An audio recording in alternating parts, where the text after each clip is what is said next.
Boys, we're looking at the weapons today that are brought to us in Season of the Forge. Now, let me go ahead and mention, this is not including the Black Armory guns. Those are considered, I guess, classified still and won't be revealed to us until next week. But I do want to go over what's going on inside of each one of these Pinnacle weapons, as well as returning Iron Banner weapons that are going to be getting new roles for them, and a few other OG weapons too, things like Does Not Compute. We haven't seen that gun in a long time that's also got random roles applied. Now, first up, we're going to take a look at the Pinnacle Reward weapon from Gambit, Breakneck. This is a kinetic auto rifle. It is 450 rounds per minute, and it comes with the legendary trait Onslaught. Now, we saw that, we talked about that. Essentially, guys, the weapon's rate of fire increases as you stack Rampage. Then, of course, you have the trait Rampage itself. Kills with this weapon temporarily grant increased damage, and it stacks up to 3 times. Now, it buffs that magazine size to 40 with the extended mag. I would have honestly hoped for a little bit more than that, considering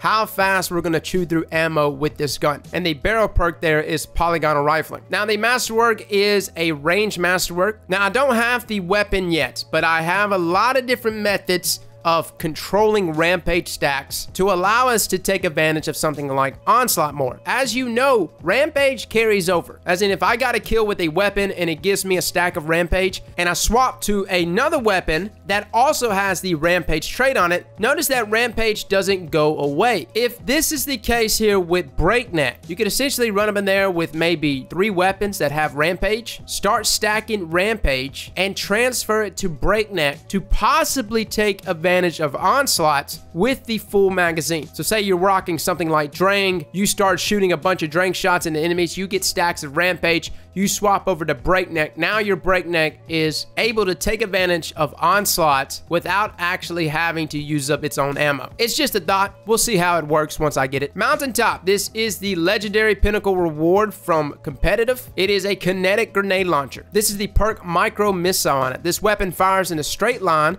and has a massively increased projectile speed. It also comes with rangefinder, which I thought they were probably going to pair the two together. Aiming this weapon increases its effective range and zoom magnification.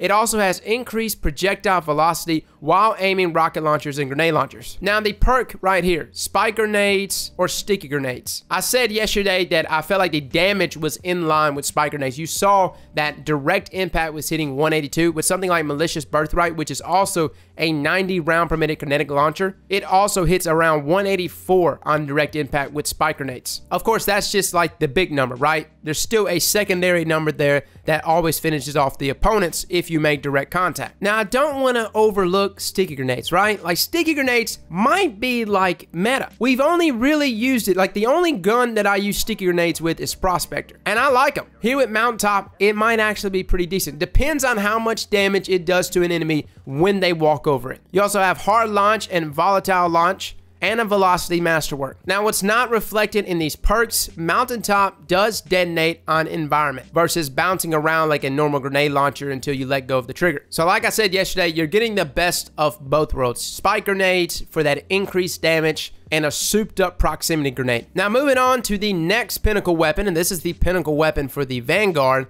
Loaded Question. It comes with the trait here, Reservoir Burst. When the battery is full, your next burst deals additional damage and causes enemies to explode on death. Now, guys, this is when the battery is full. This is when your magazine is completely full. A lot of people yesterday were saying this was going to be disgusting in PvP. The problem with that, the way ammo economy works in PvP, I don't see us running around with a full magazine of fusion rifle ammo to really take advantage of that. You see what I mean? So I think it's going to be kind of a hard one to take advantage of. It also comes with the trait auto-loading holster, ionized battery for a large, heavy battery, meaning you're going to increase the magazine size, red dot MOA sight, and intrinsically, guys, this is a high-impact frame fusion. 860, same as Arantil. Now, this is what's interesting about this one. I'm seeing a bunch of different options here to roll for Masterworks. As in, it seems like it comes stock with a stability Masterwork, but as Light GG, could be wrong here, but Light GG saying that it can roll with these other options as our Masterwork here. Also, that magazine size and these stats here, guys, are like stock stats. They are not actually reflective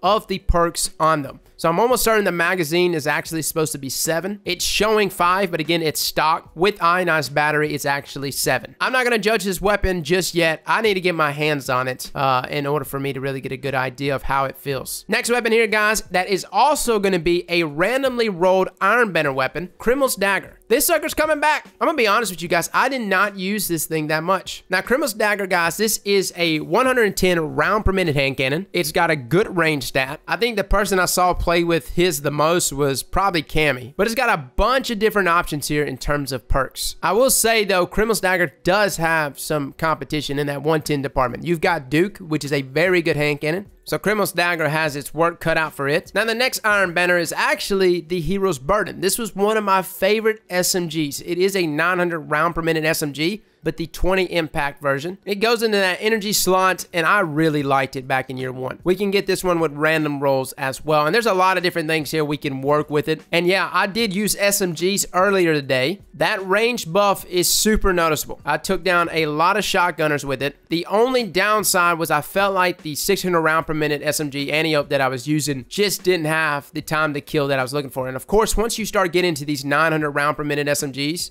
you start reaching a quicker or faster optimal time to kill. So Hero's Burden could actually be pretty nasty. Next up is a weapon I think most of us have forgotten, Nightshade. This is a Vanguard pulse rifle, and I am so glad to see it up here, brought to us in year 2, because Nightshade is going to be nasty. It was already very good in this most recent sandbox. Matter of fact, the week before Forsaken launch, I deemed Nightshade one of the nastiest weapons in the game. The problem is it just wasn't year 2 yet. Now that we'll be able to throw on some mods for it and maybe even rock some really nasty stuff out with it. Now, like, I'm looking at this right now, guys. I mean, there's just so many different options. I might actually go like a moving target Zim moment, or maybe a moving target Rampage, or a rangefinder, full auto. I don't know. There's just a lot of different options here. Either way it goes, this is going to be a very nasty pulse once you get the right roll. Now, next up is another Vanguard weapon, Persuader. Man, I'm going to be honest with you guys. I did not use this, but maybe one time ever. It's a rapid fire frame sniper though. It'll be in our energy slot, and really the only downside of this sniper is that we only have 2 options when it comes to scopes. We have a long zoom scope and 1 short zoom scope, and I can't even tell you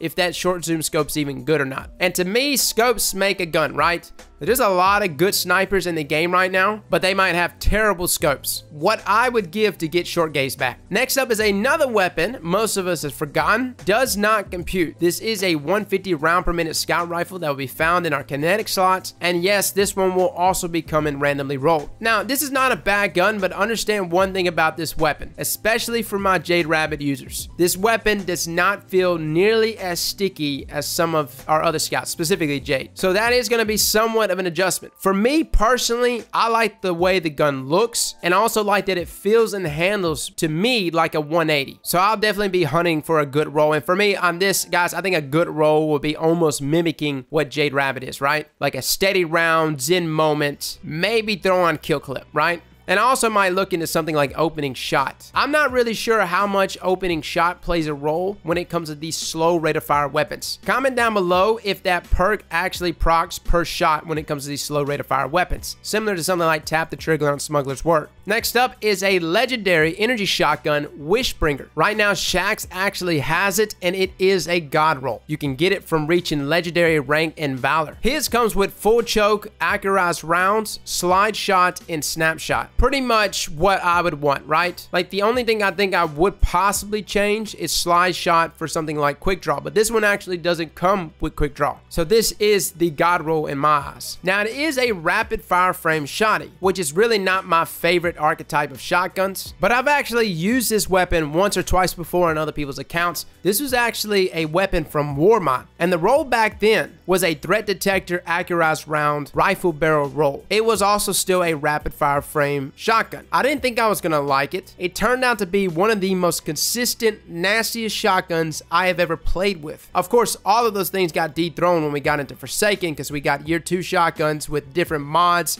and different things in Masterworks that we could apply to it. But with Wishbringer coming back, this will most likely be the most dominant shotgun in the energy slot. Now last but not least is actually a dawning weapon, Avalanche. Yes boys, this is another machine gun and is actually the same archetype as Thunderlord, which is 450 rounds per minute. It comes randomly rolled and we have a bunch of different options here. I think for me, I'm gonna try Rampage and probably Feeding Frenzy. What I also really like here is that we don't have an option for barrel perks. Instead, we have a bunch of different options here for scopes, which is really interesting. So guys, those are your new weapons with Season of the Forge. I know it doesn't look like a lot, but understand these are just the weapons that everyone can attain. Black Armory will have the biggest load of them, right? We've got a ton of new exotics. Last Word, of course, is returning. It's just all kinds of crazy stuff. Fellas and ladies, thank you all for coming and watching, and as always, slap that like button like your mama told you right.